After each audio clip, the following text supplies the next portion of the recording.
The NFL just made one of the most intriguing moves in recent memory, and Falcons fans, you might want to sit down and watch this one. I'm going to tell you all about it in detail, so be sure to hit that like button. I'm here to keep you well informed. Now imagine getting punished for something, losing a draft pick, paying fines, and then a year later, boom, suddenly you're legal. That's exactly what happened to the Atlanta Falcons. If you're not excited yet, trust me, by the time we're done, you will be. So let's break it down. The NFL has officially passed a new rule that now allows teams to speak directly to players, not just their agents, during the legal tampering period. If this sounds oddly familiar, it's because that's exactly what got the Falcons in trouble last year when they were accused of having inappropriate contact with Kirk Cousins, Darnell Mooney, and Charlie Warner. And what was their punishment? A hefty fine and the loss of a fifth-round draft pick. Fast forward to now, and suddenly it's all perfectly fine. Teams can talk to up to 5 players directly during that 2-day window before free agency officially begins. How does that make sense?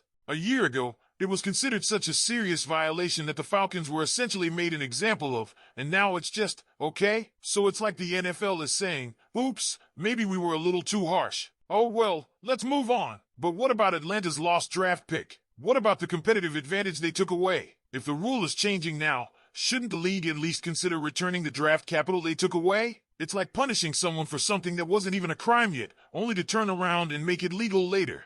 This isn't just frustrating, it's a blatant example of inconsistency from the NFL, and it directly impacts the Falcons. They were penalized for doing something that every other team will now be allowed to do. And the timing? Absolutely brutal. With the draft just around the corner, that missing fifth-round pick still stings, especially for a team that only has a handful of selections this year.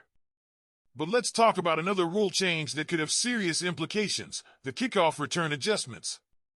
Last season, the league introduced a rule moving touchbacks from the 25-yard line to the 30. Now, they're bumping it up again to the 35. This might seem like a minor tweak, but it's actually a game changer, especially for teams like the Falcons. Why?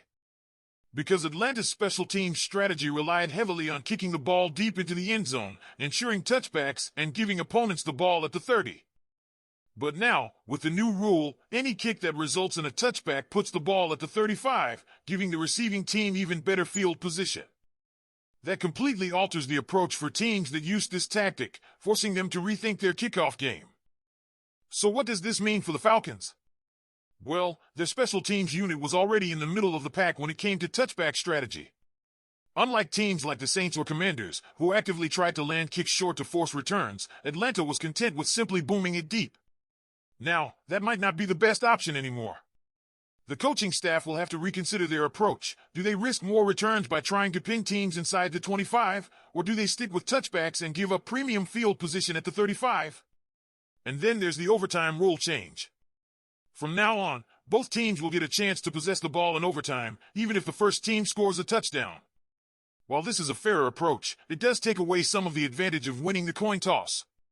If you're a team that historically did well in overtime by getting the ball first and ending the game quickly, this new rule makes that much harder. But how does that impact Atlanta? Honestly, this one is probably less impactful than the others. The Falcons haven't exactly been in many overtime thrillers recently, and there's no major statistical evidence that they've benefited from the old rules. But it's still something to keep in mind, especially in those tight, late-season games where a single drive can make the difference between making the playoffs or heading home early. And speaking of game-changing rules, let's talk about replay assist. This is a big one because it allows officials to step in and correct certain penalties after they've already been called. Now, before you get too excited, let's clarify what this actually means. Officials will only be able to reverse flags on 5 specific types of calls: hits to defenseless players, face masks, horse collar tackles, tripping, and running into/roughing the kicker. Notice anything missing? Yep, no roughing the passer adjustments. That means even if there's a completely bogus roughing the passer call, replay assist won't be able to step in and overturn it. So if you were hoping this rule change would help prevent those questionable flags that have cost teams dearly in the past, don't hold your breath. But what about Atlanta specifically? How does this affect them? Well, for one, it might help in certain situations where the Falcons have been burned by bad calls, especially when it comes to face masks or horse collar tackles. But the biggest missed opportunity here is that replay assist won't be able to correct no calls. So if a blatant penalty is missed, there's nothing the officials can do after the fact. That's a frustrating reality for a league that has had its fair share of officiating controversies. And finally, the introduction of Hawkeye technology for ball spotting is another rule change that could shake things up. If you've ever watched a tennis match, you've seen how precise this system is. And now, the NFL will use it to determine exact ball placement during games. That means no more reliance on the infamous chain gang to measure first downs manually. For teams like the Falcons, this is actually a positive change. No more questionable spots, no more relying on the human eye to determine where the ball should be placed. Everything will be done with precision. And let's be honest, if this system had been in place in previous seasons, there are probably a few critical third down and fourth down situations that could have gone differently for Atlanta.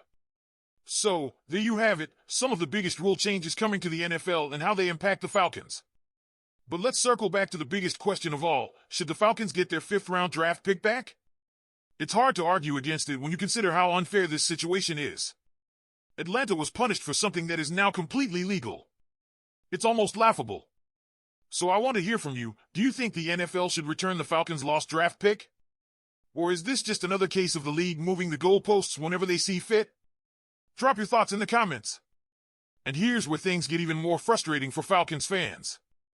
The NFL has a history of hitting Atlanta with questionable punishments. Remember the 2016 artificial crowd noise scandal?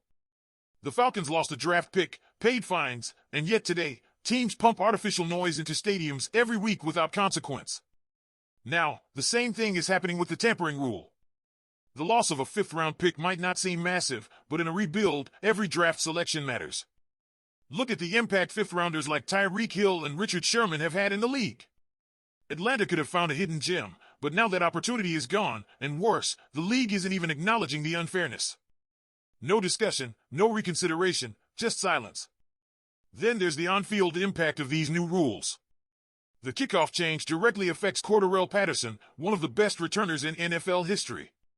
With touchbacks moving to the 35-yard line, teams will avoid kicking to him entirely, limiting his opportunities to flip field position. This also forces Young Hoku and the special teams unit to rethink their strategy. Should they keep booting deep or try shorter kicks and risk big returns? The new replay assist rule is another mixed bag. It allows officials to correct certain penalties, but it won't address the biggest issues, like roughing the passer calls. Falcons fans know all too well how bad officiating can swing games, yet the NFL conveniently left out some of the most controversial calls from review. And the overtime rule? Sure, both teams now get a possession, but will that really improve the game? For a team like Atlanta, which has struggled to close out games, it might just make things more complicated. So now the big question, should the NFL return Atlanta's lost draft pick? Should teams be punished for something that's now legal? Drop your thoughts in the comments. Click the like button and subscribe to the channel. Go Falcons!